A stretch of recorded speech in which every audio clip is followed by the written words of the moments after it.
Bienvenue dans Grand Paris, c'est parti, les législatives. La campagne officielle a commencé aujourd'hui. Il y a très exactement au niveau national 6591 candidats qui s'affrontent pour conquérir 577 sièges de députés.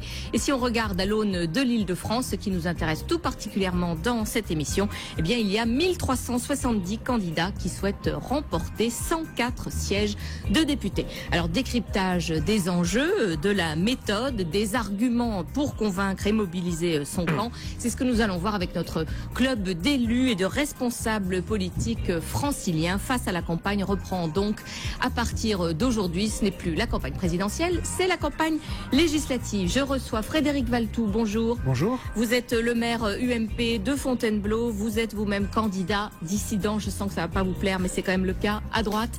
Dans la deuxième circonscription de Seine-et-Marne, Marie-Christine Arnautu. Bonjour. Bonjour. Vous êtes secrétaire nationale Île-de-France du Front National, candidate notamment face à Jean-François Copé. On verra sur un petit tableau, bien sûr, tous les candidats dans la 6e circonscription de Seine-et-Marne. Stéphane Gatignon, bonjour. Bonjour. Vous êtes le maire Europe Écologie Les Verts de Sevran, candidat dans la 11e circonscription de Seine-Saint-Denis. Une circonscription où il y a 15 candidats, c'est pas le record, mais c'est beaucoup. Et vous faites partie de ceux bien qui sont là parce qu'il y a eu un accord Europe Écologie Les Verts PS qui marche. En tout cas, c'est ce qu'on voit avec vous, même si on a eu le sentiment ce week-end qu'il y avait quand même quelques ratés. Alors on peut peut-être commencer avec cette première question. Vous avez vu que le Front de gauche et les socialistes ne se sont pas mis d'accord. Vous dites c'est dommage. À qui la faute? Moi je pense que c'est effectivement dommage, notamment dans un certain nombre de circonscriptions où il y a un risque que la gauche soit pas au second tour, hein, suivant les résultats des élections présidentielles. Donc je pense que c'est dommage, y compris par rapport aux enjeux politiques qu'il y a derrière, qui sont de donner une vraie majorité au gouvernement, parce qu'il y a énormément de travail à faire. Donc voilà, je pense que c'est dommage et je regrette un peu, y compris l'attitude visiblement un peu du Front de gauche qui a un peu tendu et qui a coupé derrière. Chacun joue un peu une stratégie pour l'avenir et se positionner sur les suites en se disant qu'est-ce qui va se passer. Voilà, moi je le regrette. Je pense que on aurait pu avoir dans tout un tas de circonscriptions, notamment dans le sud de la France, des candidats de gauche suffisamment hauts au premier tour qui puissent l'emporter au second tour. Quand Jean-Luc Mélenchon dit c'est Martine Aubry qui a fait capoter... Moi, franchement, je m'en fous de ces débats-là sur qui a fait, c'est la faute à qui. Voilà, on n'est pas dans une cour de récré à regarder. J'allais dire qui pisse le plus loin, mais c'est un peu ça. Donc non, je pense que c'est sérieux la politique. C'est-à-dire qu'aujourd'hui, il y a des enjeux, il y a une situation du pays qui est quand même extrêmement complexe, difficile. Je pense que si le gouvernement n'arrive pas, ne réussit pas, y compris très vite dans les mois qui viennent, on va être face à une situation dramatique. Donc aujourd'hui, on a plutôt intérêt à se regrouper à gauche sur des choses, même si on a des divergences, c'est pas ça le plus important. Mais le plus important, c'est de donner une majorité au gouvernement et donc de réussir à avancer. C'est pour ça que je pense que l'alliance entre Europe Écologie Les Verts et le Parti Socialiste était quelque chose d'important. C'est aussi important qu'il y ait un groupe Europe Écologie au Parlement pour faire entendre un peu une autre musique et essayer d'avancer. Frédéric Valtou, alors vous êtes dit ce week-end, ça marche pas comme sur des roulettes à gauche, c'est bon pour nous? Non, mais Stéphane Gatignon vient de le dire très bien. Il y a un mauvais signal. En tout cas, nous, je le vois comme un mauvais signal, effectivement. C'est-à-dire qu'à peine élu, François Hollande a des difficultés dans sa majorité. Et effectivement, comme Stéphane Gatignon l'a rappelé, la situation du pays est difficile. Il y a des décisions lourdes à prendre. Il y a des options politiques que François Hollande va vouloir faire porter. Et avec quelle majorité du coup, puisque à peine 15 jours après l'élection, on voit déjà que ça se lézarde dans l'unité de la majorité. Je rappelle qu'en 97, la dernière fois que la gauche a voulu faire l'union, ça s'appelait la majorité plurielle, mais il n'y avait pas pluralité de candidats aux élections législatives. Il y avait une majorité qui avait su s'entendre. Bon, là, je ne sais pas si c'est annonciateur de dissensions à venir, mais en tout cas, c'est clairement un mauvais signal. Marie-Christine Arnautu, alors tout le monde attend le grand match, Front National, Front de gauche, la guerre des fronts, c'est pas le seul enjeu. Enfin, quand même, en écoutant mes contradicteurs, je crois que l'arrêt de la tambouille électorale, c'est pas tout de suite, quoi. Le changement, c'est pas là. Non, bien sûr que non. Maintenant, il y a quand même un sujet plus intéressant, je crois, c'est que Effectivement, cet accord front de gauche qui a été fait à l'inverse d'ailleurs de l'accord Europe Écologie Les Verts avec le PS, qui s'est fait avant la présidentielle. Donc aujourd'hui, le front de gauche, il fait ni plus ni moins les frais de l'omelette norvégienne, si j'ose m'exprimer ainsi, qui eux vont se retrouver avec 2% de suffrage à l'élection présidentielle avec un groupe à l'Assemblée nationale. Vous parlez d'Europe Écologie Les Verts. Donc c'est quand même assez inquiétant. Donc vous comprenez en termes de représentativité du vote du peuple, parce que les électeurs de Marine Le Pen qui représentent 18% aujourd'hui des suffrages, quid du groupe à l'Assemblée? Ça paraît, on rappelle que pour avoir un groupe, il faut 15 députés, et pour le moment, vous espérez en avoir 1, 2, un peu plus peut-être, mais c'est l'ordre de grandeur. Non, moi je crois justement que au vu de tous ces petits accords entre ennemis, entre amis, je sais plus moi qui est ami, qui est ennemi, l'électeur, nos compatriotes ont pris conscience de l'enjeu de ces législatives. Parce qu'on l'a assez répété, il va y avoir un contre-pouvoir au gouvernement Hollande à l'Assemblée nationale, et donc c'est d'autant plus important pour tous ceux, 6,5 millions et plus, qui veulent préserver la souveraineté nationale au Parlement, de voter pour le Rassemblement Bleu Marine. Donc moi je ne suis pas inquiète, je crois au contraire qu'au-delà des 2, 3, 4 que vous évoquez, nous allons pouvoir rentrer avec un groupe à l'Assemblée nationale. Heureusement. 15. Vous espérez donc 15 ? Ah, au moins. Au moins. Au moins. Stéphane Gatignon, Marie-Christine Arnautu donc souligne le fait qu'au fond vous avez bien joué à faire votre accord avant. Est-ce que quand même les dissidences que vous pouvez rencontrer, c'est-à-dire malgré cet accord des candidatures socialistes, ça vous pose un problème collectivement, j'entends? Non, je pense que les gens vont au niveau des circonscriptions. De toute façon, les gens voteront aussi pour donner l'enjeu de ces élections, c'est donner une majorité au gouvernement. Donc à partir de là, il y a des candidats, et je pense d'ailleurs que même si effectivement le Front de gauche n'a pas rejoint sur certaines circonscriptions, notamment dans le Sud, cette alliance électorale qui se dessine à gauche, aujourd'hui quand même, à un certain nombre de lieux, il y a déjà cet accord avec le PS, et donc entre Europe Écologie et le PS, les radicaux, voilà, je pense que les gens vont comprendre, et le sens c'est vraiment soutenir l'action gouvernementale. Merci Stéphane Gatignon. On marque une pause, on vous retrouve dans quelques instants. Voilà. Nous reprenons notre premier débat du club d'élus et de responsables politiques franciliens face à la campagne des législatives. Je rappelle que je reçois Frédéric Valtou, le maire UMP de Fontainebleau, Marie-Christine Arnautu, secrétaire nationale Île-de-France du Front National, Stéphane Gatignon, le maire Europe Écologie Les Verts de Sevran, et Jacques Salvatore qui nous a rejoint, maire socialiste d'Aubervilliers. Alors Jacques Salvatore, vous êtes le seul, sauf erreur sur ce plateau, à ne pas être candidat aux législatives. Donc votre parole est d'autant plus libre, sereine. Voilà, et sereine, j'allais dire. Juste avant que vous ne nous rejoigniez, on commentait notamment le fait que le Front de gauche et le Parti socialiste n'aient pas trouvé un point d'accord. Alors est-ce que ça vous soucie? Comment vous l'analysez? La faute à qui? Et Marie-Christine Arnautu disait oui, alors c'est la tambouille politicienne qui réapparaît. Non, il était légitime qu'on cherche à avoir un accord de configuration électorale avant les élections législatives pour éviter les situations où la gauche serait éliminée dès le premier tour. Ça a été, semble-t-il, difficile. Je pense qu'on est plusieurs partenaires. Il y a le PS, il y a les Verts, il y a le Front de gauche. L'accord n'a pas été aussi optimum qu'on l'aurait espéré. C'est que partie remise. Est-ce qu'il n'aurait pas été plus facile si vous aviez moins donné à vos voisins d'Europe Écologie Les Verts? Est-ce que ça a évidemment rendu plus difficile? Un accord est un accord. Un accord est un accord et je ne pense pas qu'il puisse évoluer selon les variations saisonnières. Il y a un score électoral qu'il faut en tenir compte. Je pense que des échanges politiques approfondis doivent avoir lieu entre toutes les composantes de la gauche, y compris avec le Front de gauche. Ça n'a pas pu se faire aussi bien qu'on l'aurait voulu à l'occasion de ces élections législatives, mais il y a d'autres échéances. Alors, Jacques Salvatore, qu'est-ce qui va advenir des candidats socialistes qui se présentent contre, malgré l'accord Europe Écologie Les Verts? Est-ce qu'ils seront exclus? Est-ce qu'ils doivent l'être? C'est la règle. C'est la règle. C'est la règle. Stéphane Gatignon, vous attendez que la règle soit respectée? Oui, moi c'est ce que je vous disais tout à l'heure. De toute façon, même des candidats dissidents face à une telle élection qui est aussi politisée, parce qu'en plus la campagne électorale va durer 3 semaines, le changement de calendrier a fait quand même que la prédominance c'est l'élection présidentielle et suit l'élection législative. Donc on donne une majorité ou pas au gouvernement qui est issu en fait du choix politique qu'il y a eu à la présidentielle. Donc je pense que les candidats qui seront dans cette alliance Parti socialiste, Europe Écologie Radicaux de gauche, a priori les gens vont dans ce vote politique de soutien au gouvernement voter pour ce candidat. Donc je pense que les dissidences vont avoir du mal entre guillemets parce qu'on est dans ce moment-là aujourd'hui. En plus on est quand même dans un moment où la droite, y compris Monsieur Sarkozy, a fait quand même un score tout à fait honorable à la fois au premier et au second tour. On est dans un contexte où l'extrême droite du Front National est très présente. Nous ne sommes pas l'extrême droite.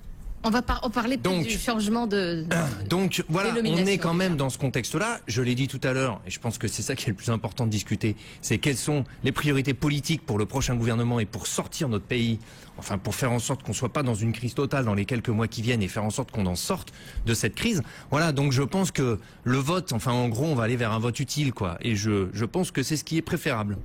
Marie-Christine Arnautu. Alors, le vote utile, premièrement. Et deuxièmement, pourquoi avoir inauguré le changement de nom, donc Rassemblement Bleu Marine, au moment des législatives? Oui, enfin, je vais vous le dire, mais enfin, les déconvenus des Français vont déjà être à la hauteur de leurs espoirs en ce qui concerne l'élection de François Hollande, parce que je pense qu'il y a mal donne. Dans l'élection de François Hollande, d'abord, personne ne le souligne, mais il y a eu au deuxième tour 2,5 millions de votes blancs et nuls. Ça veut quand même dire quelque chose. D'autre part, François Hollande a été élu, et on le sait, aussi beaucoup, pas, je sais pas si on doit dire grâce à l'anti-sarkozysme, mais enfin la légitimité, elle ne devrait pas être aussi arrogante qu'elle l'est. En plus, en écoutant effectivement cette cuisine électorale entre apparatchiks, comme il y a eu à l'UMP, vous savez, c'est encore une fois un déni de démocratie, parce que je n'entends personne dire, alors qu'on l'a entendu pendant la campagne électorale, qu'il fallait rétablir de toute urgence la proportionnelle à toutes les élections, de façon à ce que les Français se sentent représentés. Maintenant, sur le changement de nom, là, des législatives, d'abord, vous verrez que sur nos affiches, il y a toujours le mot Front National et il y a toujours la flamme du Front National. Donc vous l'assumez? Marine, ah ben moi totalement. Marine Le Pen a fait ce rassemblement. D'ailleurs, elle l'a fait dans les actes, contrairement aux autres. Il y a des candidats issus de beaucoup de formations politiques qui nous ont rejoints. Les candidats du ciel de Monsieur Couteau, mais pas seulement. Des candidats qui étaient au PS, des candidats qui étaient à l'UMP. Donc, qui nous rejoignent. Ce rassemblement a une vocation évidemment à s'amplifier, mais ce n'est pas juste un affichage. Frédéric Valletoux, quand vous écoutez Marie-Christine Arnautu, vous vous dites ça va être dur pour la droite?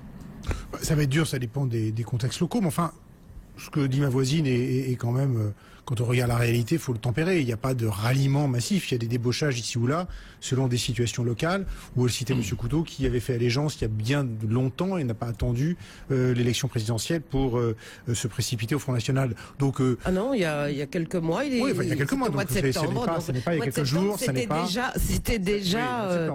Oui, mais enfin, nous avons 55 candidats qui sont issus de son mouvement. Il n'y a pas suite au score de Marine Le Pen au premier tour de la présidentielle, qui est un score important. Il n'y a pas eu la révélation chez certains élus qu'il fallait tout d'un coup se tourner vers ce mouvement et massivement. Pas chez les apparatchiks, mais les élus de terrain, oui. Cas de candidats. Enfin, on oui. voit. Alors après, il y aura peut-être ici une ou deux situations locales. En tout cas, je crois que de notre côté, il y a des digues qui ont été très clairement, des lignes jaunes qui ont été très clairement tracées, et que sauf entre les deux tours de l'élection quand même. Et ces lignes jaunes, je veux dire, on les connaît. Hein, c'est-à-dire qu'il n'y a pas d'alliance, il n'y aura pas d'appel à voter, et il y a très clairement j'allais dire, employer le mot de ligne de démarcation, mais en tout cas une démarcation très claire entre les deux partis. Donc à partir de là, de ce point de vue-là, pour répondre à votre question, oui, l'élection sera difficile, parce que contrairement à ce que disait Stéphane Gatigno, l'objectif pour nous, ça n'est pas de savoir si le gouvernement sera soutenu et dans quelle ampleur. C'est au contraire de limiter la casse pour les Français et donc de faire en sorte qu'il y ait une opposition,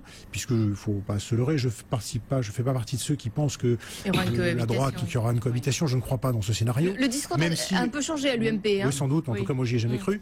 Bon, donc, au-delà de ça, il faut savoir quelle sera l'ampleur de l'opposition pour, pouvoir avoir un débat démocratique qui soit équilibré. Il faut une opposition qui soit sérieusement représentée. Alors, Frédéric Valletoux, vous dites vous-même, ça va pas être facile, et vous faites partie de ceux qui sont donc des dissidents à droite.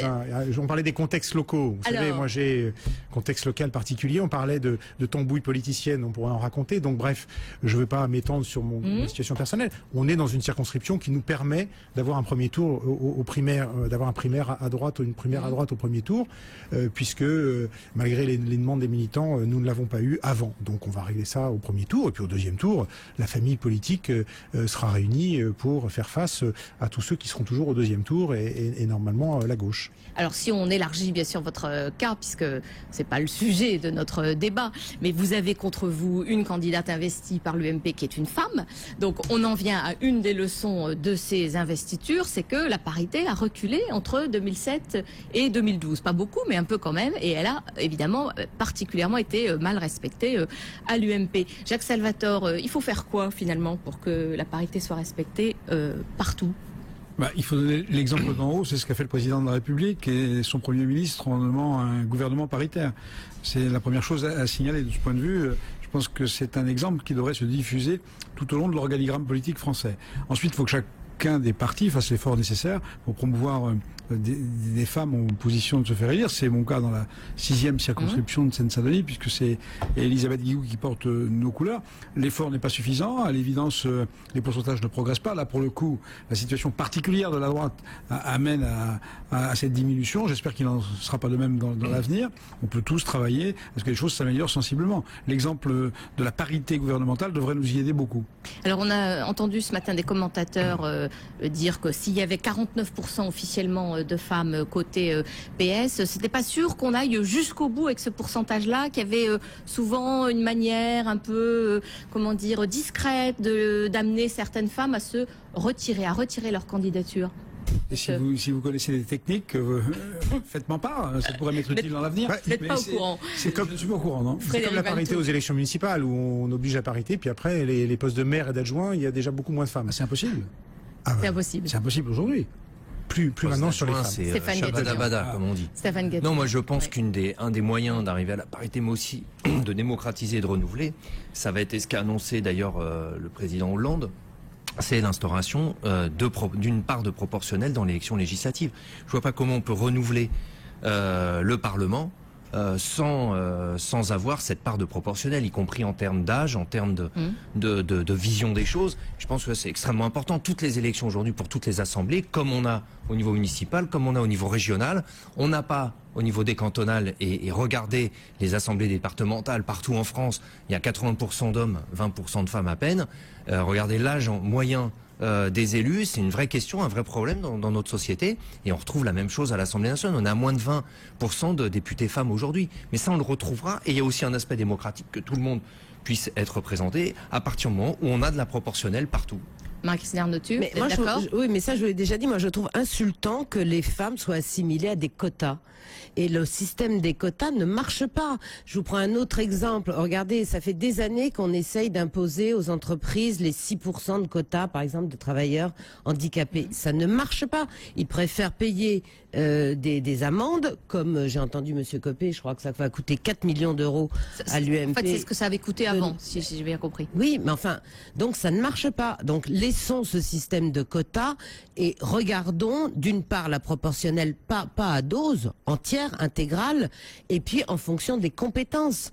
Au Front National, nous avons toujours eu des femmes. Notre présidente est une femme. Moi, je fais partie des 3 vice-présidents. Je suis une femme. On a beaucoup de femmes autour de nous, mais on n'a jamais raisonné en termes de se dire, bon, alors voilà, là, il faut 17 femmes, 17 hommes. Non, c'est naturel. Il faut laisser les choses se faire en fonction des compétences. Ça ne se fait pas naturellement. Excusez-moi. Regardez les régions, les assemblées régionales aujourd'hui.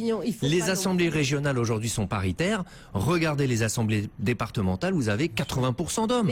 Donc il y a un moment, le problème en France, c'est qu'on est quand même dans un pays où on a une vision, on est ancré sur notre histoire, sur le passé, etc.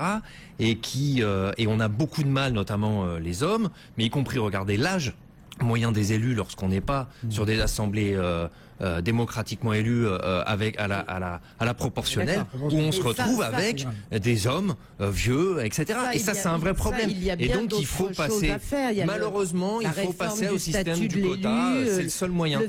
Et c'est pour ça aujourd'hui qu'il y a des maires adjoints dans les villes, puisque vous êtes obligés d'avoir un Shabbat, un homme, une femme, Sinon, vous aurez une situation où effectivement les conseillers municipaux, dans le conseil municipal, on serait à parité, mais au niveau de l'exécutif, il y aurait quasiment que des hommes. C'est vrai que ça change le dernier mandat. Ça nous oblige à faire ça. Et la vision politique locale et dans les régions, moi je le vois à la région Île-de-France, est quand même changée par rapport à ça. Voilà. Mais d'accord, mais enfin vous savez très bien, il ne faut pas être hypocrite, vous savez très bien chez Donc vous étiez pour laisser au fond les choses se faire naturellement? Non, de raisonner, d'abord.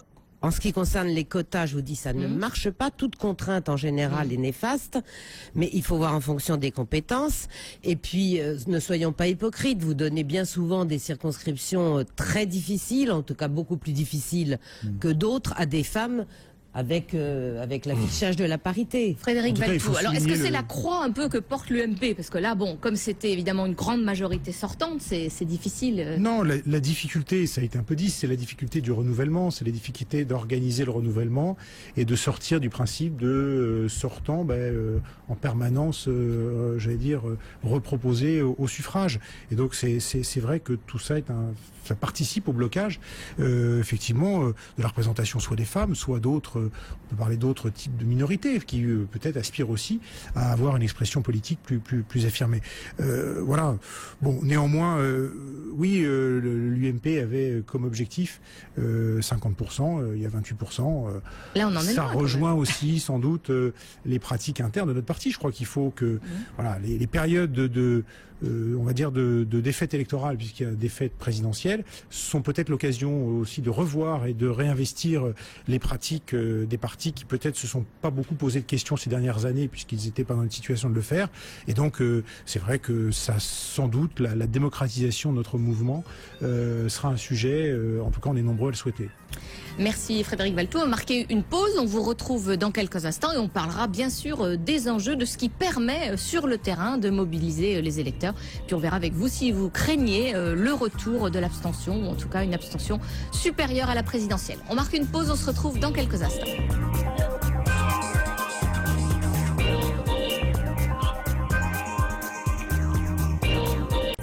Retour sur le plateau de Grand Paris. Donc pour ce jour J, la campagne officielle des législatives est lancée depuis ce matin. Je rappelle que je reçois Frédéric Valletoux, maire UMP de Fontainebleau, candidat à droite dans la 2e circonscription de Seine-et-Marne. Marie-Christine Arnautu, secrétaire nationale du Front National en Île-de-France, candidate notamment face à Jean-François Copé dans la 6e circonscription de Seine-et-Marne. Stéphane Gatignon, maire Europe Écologie Les Verts de Sevran, candidat dans la 11e circonscription de Seine-Saint-Denis. Et enfin Jacques Salvatore, le maire socialiste d'Aubervilliers, qui n'est pas candidat.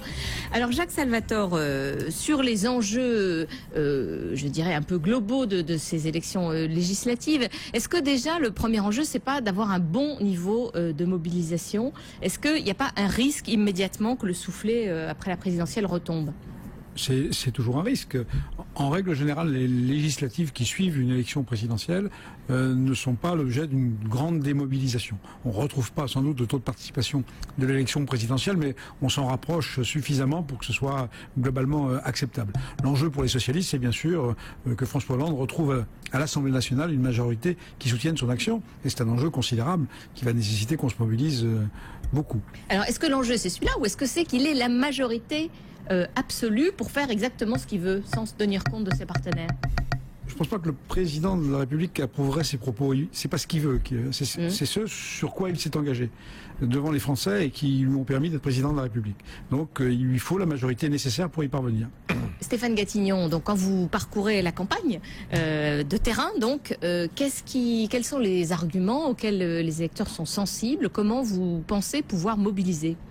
Je crois qu'il y a à la fois un grand espoir et puis les gens attendent des choses à la fois, politiquement, qui répondent aux problèmes qu'on connaît aujourd'hui. C'est-à-dire qu'il y a des angoisses par rapport à l'avenir, par rapport aux questions de l'emploi, à l'économie. Il y a des questions, on arrive facilement aussi à discuter autour des questions de fiscalité, autour des questions d'égalité de territoire. Après, ça va dépendre d'où on est, notamment chez nous, sur les villes de banlieue où rien n'est simple, les questions de tranquillité publique et de sécurité. Voilà, tout un tas de choses où je pense, y compris, il y a une volonté de débat. Moi, je fais beaucoup de réunions d'appartements, pas mal de porte-à-porte, etc., où il y a une volonté de débat pour arriver sur des arguments. Et moi, je crois que l'enjeu de la législative est vraiment là-dessus. C'est-à-dire que il faut qu'on arrive à convaincre que on est à un moment précis et il faut donner vraiment une majorité au président, pas pour faire comme vous l'avez dit, c'est-à-dire ce qu'il veut. Je pense que si aujourd'hui le président et le gouvernement et le Parti socialiste pensent faire ce qu'il veut simplement, on réglera pas le problème. On réglera le problème si on arrive à discuter, à faire des choses très concrètes, à faire bouger en fait les lignes et répondre aux questions, notamment la question de la transition évidemment écologique, la transition énergétique, retrouver, dégager des consensus avec une partie du monde politique et de la société aussi. Et je pense qu'il y a énormément de choses à faire. Par exemple, moi je suis surpris, on parle beaucoup des petites entreprises, des commerces, des artisans, etc.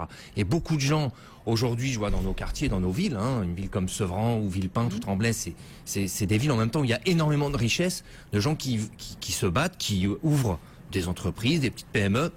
Beaucoup de jeunes créent leur marque, par exemple, de vêtements, tout un tas de choses. Et aujourd'hui, on sent qu'il y a cette énergie qui existe. Et il va falloir qu'on arrive à trouver dans tout ce qui est innovation, dans tout ce qui peut permettre à cette énergie vraiment d'aller de l'avant et de créer sa petite entreprise. On n'est peut-être pas dans les milliards qui viennent d'être annoncés, ce qui me fait penser quand même qu'il y a encore de l'argent sur notre planète. Quand on a entendu votre consoeur qui expliquait les rachats à plusieurs milliards de sociétés. Oui. Donc, mais certainement que dans le monde financier, il y a des règles à donner pour que cet argent aussi aille. Donc, Europe Écologie qui s'intéresse de près aux PME. Marie-Christine Arnautu, comment on mobilise ? Vous savez, ils se mobilisent tout seuls. Je crois que, d'ailleurs, il y a des petites phrases intéressantes qu'on a entendues ces derniers jours. Madame Lagarde qui a parlé de une sortie concertée de la Grèce de la zone euro. Ce matin, François Bayrou même qui a dit qu'il fallait peut-être envisager la sortie de l'euro de la France. Exactement tout ce qu'a dit Madame Marine Le Pen depuis 1 an. Et Dieu sait si elle s'est fait rallier. Donc, vous avez raison. Vous avez raison. Nos compatriotes en Seine-et-Marne, comme en Seine-Saint-Denis, comme partout, sont très anxieux, à juste titre d'ailleurs, sur l'injustice sociale, sur le manque de solidarité nationale. Et donc, c'est sur ces sujets-là qu'ils vont se mobiliser. C'est sur ces sujets-là qu'ils vont aller voter. Regardez ce G8 qui s'est déroulé quand même. Comment se fait-il qu'aucun observateur ne s'étonne de la présence de M. Barroso, qui est président de la Commission européenne, et de M. Van Rompuy à ce sommet du G8. Voilà 2 personnes qui sont non élues, qui sont par définition les plus grands technocrates de l'Europe de Bruxelles, qui se trouvent au milieu des 8 chefs d'État les plus importants. Pourquoi ? Donc, ils ne sont pas légitimes, selon vous? Totalement. Écoutez, moi, je pense qu'on est légitime pour prendre des décisions qui engagent les peuples, à condition que les peuples vous aient élus. Je sais que c'est plus trop dans l'air du temps. Donc, ces milliards qui ont été brûlés pour le sauvetage de la Grèce et qui n'ont fait finalement qu'en alimenter l'incendie. Et en plus, incendie qui se propage aux autres pays, dont le nôtre. Voilà, encore une fois, sur quoi vont se jouer ces législatives. C'est pour ça que les Français vont se mobiliser avec ce vote du Rassemblement Bleu Marine, parce qu'il s'agit de la souveraineté nationale préservée, parce que là on peut changer, parce que là effectivement on peut influencer de façon extrêmement importante tous ces allégeances au marché financier. Alors Frédéric Valletoux, est-ce que le contexte dont on vient de parler peut avoir des incidences importantes sur les législatives? Et puis donc même question, comment on mobilise quand on est UMP mais candidat dissident. Je crois qu'effectivement, aujourd'hui, les Français, dans l'intérêt qu'ils peuvent commencer à porter à la législative, parce que c'est vrai que il ne démarre que seulement sur l'intérêt législatif. On vient de vivre une campagne qui a été longue, qui, comme toute campagne présidentielle, a monopolisé le débat et l'attention. Mais je crois que les Français s'intéressent aux problèmes de fond et se posent des questions sur les problèmes de fond. Dans le vote qui va être le leur, il y aura effectivement, je crois, à nouveau l'écoute des propositions portées par les uns et par les autres. Et c'est la question se résume pas simplement à est-ce qu'il faut une majorité à M. Hollande, large, pas large, plutôt avec le PS ou plutôt en laissant la place aux autres, etc. Enfin, le débat qu'on vient d'entendre, on l'a déjà eu il y a quelques mois déjà mais finalement, M. Hollande, s'il gouverne, enfin s'il est élu, avec qui va-t-il gouverner, avec qui va-t-il gouverner, dans quelle, j'allais dire, proportion il tiendra compte des uns et des autres. Et à l'époque, on avait eu des réponses un peu floues, et la question elle n'est pas tranchée. Donc c'est vrai que pour les Français, il y a maintenant effectivement Monsieur Hollande arrive, son gouvernement se met en place. Il faut maintenant que les Français ont tranché. Il faut que le gouvernement puisse aller au bout de son projet et au bout de son programme. Néanmoins, je le disais tout à l'heure, il faut faire attention à ne pas donner tous les pouvoirs, et il faut essayer d'avoir une opposition qui soit suffisamment représentée au sein de l'Assemblée nationale pour pouvoir peser sur les décisions. Ça ne veut pas dire faire de l'obstruction systématique. Ça veut dire simplement pouvoir peser, parce que aujourd'hui, on va quand même être... Enfin, demain, on risque d'être dans une situation où, effectivement, Assemblée, Sénat, collectivité locale, on a tous les pouvoirs, j'allais dire, dans les mêmes mains. Je ne suis pas sûr que ce soit très sain de ne pas avoir comme ça de contre-pouvoirs qui émergent. Enfin, on a entendu à la région Île-de-France, puisqu'on parle du Grand Paris, on a entendu beaucoup les discours de la majorité nous dire c'est de la faute de l'État si on peut pas faire ceci, c'est de la faute de l'État si on peut pas faire cela, il n'y a pas les compensations qu'il faut, etc. Il va falloir trouver d'autres arguments. Et donc c'est vrai que cette couleur rose verte rouge, qui va maintenant peindre sur toute la France, va poser un problème dans l'équilibre démocratique. Enfin, vous ne devriez pas trop vous inquiéter quand même, parce que M. Hollande, il va gouverner avec des ministres de gauche, et Nicolas Sarkozy a gouverné aussi avec des ministres socialistes. Donc je pense qu'il faut pas... On n'avait pas les collectivités locales, on a perdu le Sénat en cours de route. Je veux dire, il y avait suffisamment de contre-pouvoirs, et tant mieux, et ils ont joué, et ils se sont entendus. J'ai été conseiller régional pendant 12 ans en Île-de-France, excusez-moi, mais enfin le contre-pouvoir et l'opposition de l'UMP, c'était extrêmement discret. Jacques Salvatore, alors beaucoup attendaient les premiers faux pas du nouveau gouvernement, en se disant que peut-être ça pourrait justement servir pour les législatives. Est-ce qu'il vous semble qu'il y a des faux pas? Écoutez, non. Non, je pense que pour l'instant, c'est un parcours sans faute si on se réfère aux engagements pris et aux propositions faites. La charte de déontologie, la parité dans le gouvernement, le rajeunissement, la diversité. Il y a quand même un gouvernement qui réunit toutes les sensibilités de la gauche qui ont bien voulu y accéder. Donc pour l'instant, il n'y a pas le discours du président de la République, y compris la passation des pouvoirs, qui s'est fait dans des conditions républicaines remarquées, en tous les cas, par les Français, mais aussi par l'opinion internationale. Les premiers contacts de François Hollande, les premiers contacts internationaux de François Hollande se passent plutôt bien, même si les contacts sont rudes, les revendications fortes. On a l'impression que la logique qui a été la sienne pendant la campagne présidentielle se concrétise, se vérifie dans les premières semaines de l'exercice de leur pouvoir, celui du président de la République et bien sûr du Premier ministre Jean-Marc Ayrault. Merci, on marque une pause, on vous retrouve dans quelques instants. Nous reprenons notre premier débat de notre petit club d'élus franciliens, de responsables politiques d'Île-de-France, donc face à la campagne des législatives. Alors Frédéric Valletoux, vous qui êtes donc le maire UMP de Fontainebleau, je vous pose la même question que celle que j'ai posée à Jacques Salvatore, qui est de demander si, au fond, les premiers pas de François Hollande président, les premiers pas du gouvernement Ayrault, vous avez le sentiment que ça vous est favorable ou au contraire que c'est plutôt favorable à la gauche?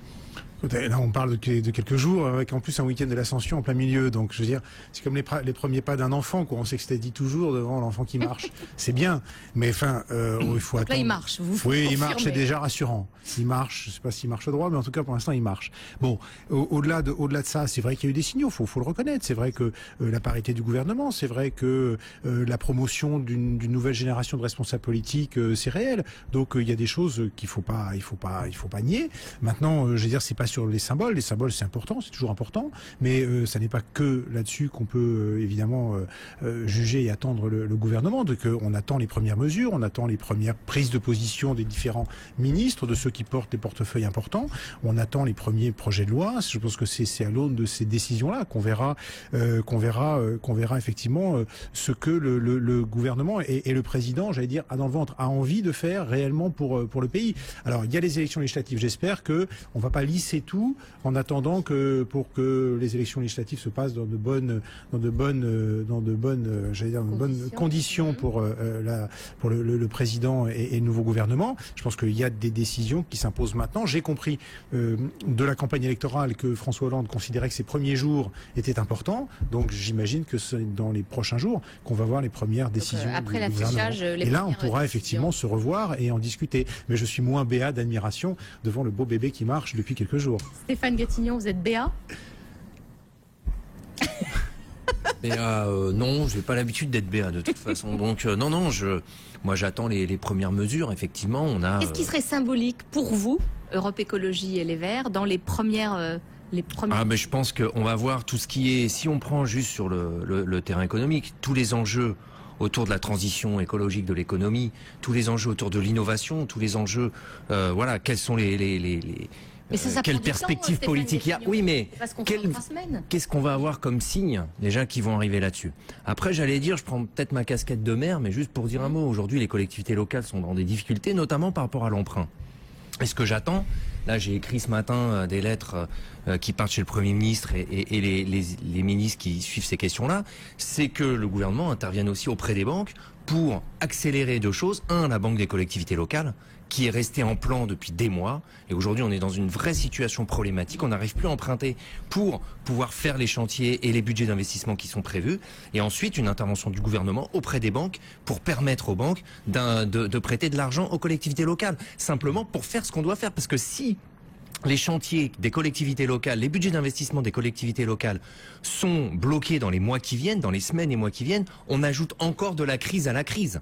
C'est-à-dire que derrière, c'est des boîtes, des PME, des entreprises qui vont pas avoir les chantiers, qui vont fermer. Il y a des vrais risques. Donc, qu'est-ce que va faire le gouvernement par rapport à ça? Ça, c'est aussi un vrai signe en direction. On est sur le Grand Paris. Et j'attends également un dernier mot clair sur la suite de la question métropolitaine et de la vision de la ville de demain. Et je pense que ça, la question du Grand Paris, de comment on va se structurer à travers à la fois la réforme institutionnelle, l'égalité des territoires, je trouve extrêmement important qu'il y ait aujourd'hui un ministre chargé de l'égalité des territoires pour voir si on sort de ce qui est devenu infernal avec une ghettoisation, une ségrégation spatiale importante. Frédéric Valletoux. Oui, je suis totalement d'accord avec ce que disait Stéphane Gatignon sur effectivement l'urgence à se saisir du problème d'accès au financement pour les collectivités locales, mais j'ajouterais aussi pour les hôpitaux. Et c'est peut-être encore plus prégnant dans les hôpitaux puisque il y a beaucoup d'hôpitaux aujourd'hui qui ont des difficultés même à emprunter pour leur trésorerie. Et les hôpitaux, pour 70% de leur budget, c'est la masse salariale. Et on a des situations très limites d'hôpitaux qui juste arrivent à verser leur salaire. Il ne faudrait pas demain qu'il y ait des catastrophes, puisque derrière, ce sont des salaires qui sont en plus souvent des salaires pas toujours très élevés dans les hôpitaux. Et en tout cas, donc il peut y avoir des catastrophes à éviter. Donc c'est vrai que dans les urgences immédiates, il y a cette question d'accès au crédit. Les banques se détournent du secteur public local, collectivités comme hôpitaux. Il faut absolument les faire revenir et il faut absolument que ce pôle de financement du secteur public émerge. Marie-Christine Arnautu, vous n'avez pas l'air du tout d'accord sur l'urgence. Mais attendez, vous avez gouverné combien de temps? Enfin, vous parliez des premiers pas de François Hollande, mais le petit bébé François Hollande, là, il est allé faire ses premiers pas devant maman Merkel, comme l'avait fait Nicolas Sarkozy. Alors, c'est pas comme ça qu'on va y arriver. Vous indignez... Ah oui, c'est vrai qu'il faut commencer par sortir de l'euro. Ah oui, j'avais oublié. Eh ben... Oui, j'avais oublié. Sortir surtout pour retrouver notre indépendance, Monsieur Valletoux. Si vous voulez préserver ces services publics que vous avez détruits, je pense aux hôpitaux. Qu'on a conforté les hôpitaux. C'est une plaisanterie. Ben oui. Allez, alors je vais vous parler de ma circonscription à Trillport en Seine-et-Marne. Allez voir les postiers, demandez-leur comme ils trouvent que le service public a été maintenu. Demandez-leur si l'égalité sur le territoire en termes d'hôpitaux, en termes de postes, en termes de tout service public, très bel investissement même d'écoles, hospitalier qui même fait d'écoles, investi dans les hôpitaux et même dans votre circonscription. Je vous en prie. Vous avez été dans l'allégeance à la concurrence déloyale sans aucun problème, donc qui évidemment signe la mort des services publics français. Donc encore une fois, si c'est l'enjeu de ces législatives, parce qu'il est encore temps, contrairement à ce que disent les gens parfois, oui, mais c'est trop tard, c'est foutu. Non, pas de résignation. Vous ne nous avez pas dit, Marie-Christine Arnautu, si vous trouviez quand même que les premiers pas étaient corrects. Non, mais enfin, j'ai rien à dire sur les premiers pas. Bon, il n'y a rien de différent. Moi, j'ai pas vu de grande différence. J'ai pas vu de rupture. J'ai vu se profiler un État PS à la place de l'État UMP. Et ça, je ne pense pas que ce soit de bon augure. Jacques Salvatore, beaucoup de ministres se remettent en cause. Alors, il y en a certains dont les circonscriptions sont plutôt acquises, mais pas tous. C'est un signe, ça aussi, puisque Jean-Marc Ayrault a dit que les ministres battus quitteraient le gouvernement. C'est un signe, je dirais, de courage politique C'est un signe de conviction, de courage politique, de cohérence également. Cette tradition qui veut que les ministres désavoués ne restent pas dans un gouvernement n'est pas nouvelle, même si elle a été réaffirmée avec force par Jean-Marc Ayrault. Alors est-ce que ça veut dire que ce premier gouvernement ne sera pas le gouvernement définitif? Il est rare que les premiers gouvernements soient les gouvernements définitifs, mais il n'y a pas d'obligation à ce qu'ils le changent structurellement, profondément. On se reverra sans doute à l'issue des élections législatives et au regard des résultats. Alors justement, au regard des résultats, est-ce qu'il y a des choses qui seront très importantes et qui pourront changer, par exemple à droite, selon que Jean-François Copé gagne sa circonscription ou pas, selon que François Fillon, peut-être, triomphe d'Axel Kahn ou pas? Est-ce qu'il peut se passer des choses? C'est comme toute élection, effectivement, il y a des destins individuels qui rencontrent l'aventure collective, et l'aventure collective étant celle de la vie d'un parti. Donc, ça sera la même chose. Vous parliez des ministres qui peuvent être battus et qui, du coup, verront leur aventure ministérielle s'interrompre d'un seul coup. Je suis assez d'accord. Il y a une règle. Ils ont le courage, malgré tout, d'aller devant les électeurs, ceux qui le font. Très bien. C'est un usage. Donc, c'est très... C'est très... on verra, il y a toujours, de toute façon, pour parler de l'UMP 2 secondes, il y aura de toute façon, après une défaite électorale, je veux dire, à revoir un certain nombre de choses.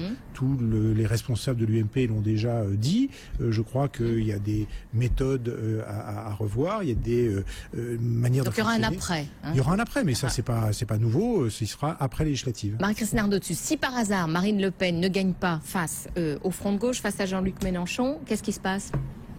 Mais elle va gagner, c'est la dernière séance de la star Mélenchon, ça y est, c'est fini. Bon, il a un ego un peu démesuré quand même. Vous avez vu le sondage du JDD, je sais que vous aimez pas l'IFOP, mais quand même. C'est pas qu'on n'aime pas l'IFOP, c'est que l'IFOP en 2010 avait donné la liste que je présidais en Ile-de-France à 4% la veille des élections, nous avons fait 9,5%. 11 à Marine Le Pen pour les présidentielles, elle a fait 18, donc ça va, on n'est pas très inquiet avec le sondage de l'IFOP. D'inquiétude. Merci à tous, on va vous retrouver donc régulièrement, tous les lundis, on maintiendra face à la campagne des législatives, enfin en tout cas jusqu'aux élections, le 10 et le 17 juin. Pour mémoire, on marque la fin de cette émission et vous retrouvez Intégral Bourse juste après le journal de l'économie.